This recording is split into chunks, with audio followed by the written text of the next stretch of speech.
The invisible creditor, how the world owes itself into oblivion. 1.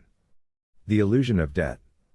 Everyone's been told the same bedtime story: countries borrow money like regular folks do, some save, some splurge, and the responsible ones lend to the reckless ones. So what does that actually mean? It means you've been sold a fairy tale. The real world runs on a $300 trillion IOU machine, where every nation is both debtor and collector. The shocking part? There's no rich alien banker sitting in a Martian penthouse cashing the checks.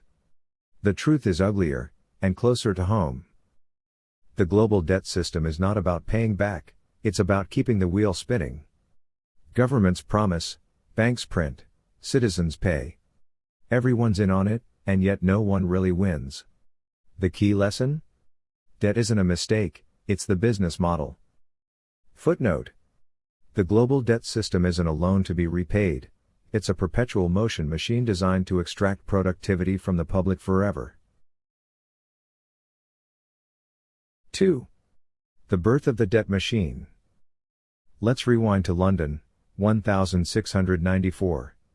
England was broke, bleeding from endless wars, and the king was desperate. A group of clever financiers walked in, offered a £1.2 million loan at 8%, and asked for one small favor: the right to create the Bank of England. That's when the magic trick began. They issued paper notes backed by gold, or so they claimed. But they soon realized they could print more notes than gold they had. That was the birth of fractional reserve banking: money out of thin air, interest not out of thin air. And here's the kicker: the loan to the king became the asset. His promise to tax the citizens forever backed their newly minted money. So what does that actually mean? It means the foundation of modern banking was built on a royal IOU and a bit of creative accounting. Footnote. Modern banking began when the British government turned debt into the first mass-produced financial product, currency itself. 3. The French debt disaster. Across the Channel, France tried to copy the trick, but forgot the fine print. By the 1780s, half of France's taxes went to paying interest on debt. The nobles, fat and happy, refused to chip in. When the king finally tried to tax the rich, they laughed. The result? Revolution. The new regime thought it was clever too. They printed a paper currency called the assignat, supposedly backed by seized church lands. Spoiler, it wasn't. Inflation exploded.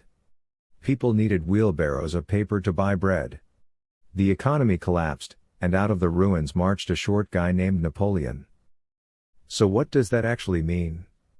When a government runs out of money and ideas, it prints both. History calls it stimulus.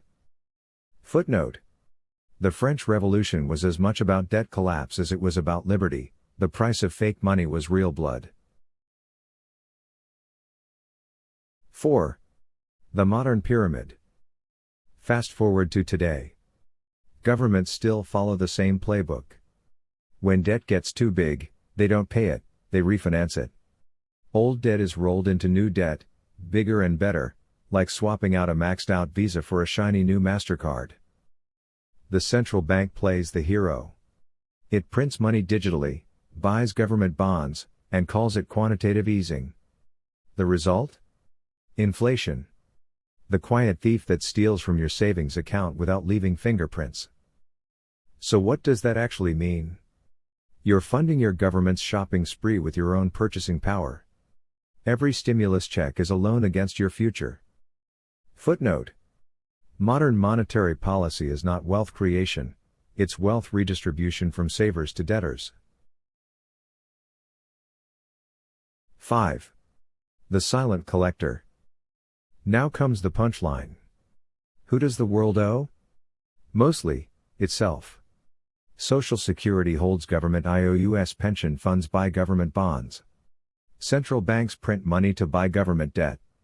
Foreign powers like China buy it to manipulate currencies. And you? You fund it all through taxes, inflation, and safe investments. Here's the irony: you're both the lender and the victim. You lend your money to the government, which pays you back with currency it's quietly devaluing. So what does that actually mean? You're working to pay interest on promises made before you were born, and losing value while you do it. Footnote. Citizens are both creditor and collateral in a system that thrives on their ignorance and inertia. 6. The real risk. This isn't a doomsday prophecy, it's a wake-up call. The system isn't collapsing, it's just doing what it was designed to do. The safest asset, government debt, is actually a promise to pay with money that can be endlessly printed. Confidence is the glue. When it fades, the pyramid shakes. So what's the takeaway? Stop standing under the pyramid. Don't be the lender of last resort. Own real assets, land, productive businesses, scarce resources. Things that can't be printed, hacked, or quantitatively eased. So what does that actually mean? The greatest financial risk today isn't losing money, it's trusting the wrong promises. Footnote. Financial survival depends less on timing the market and more on understanding the game, and refusing to play by its false rules.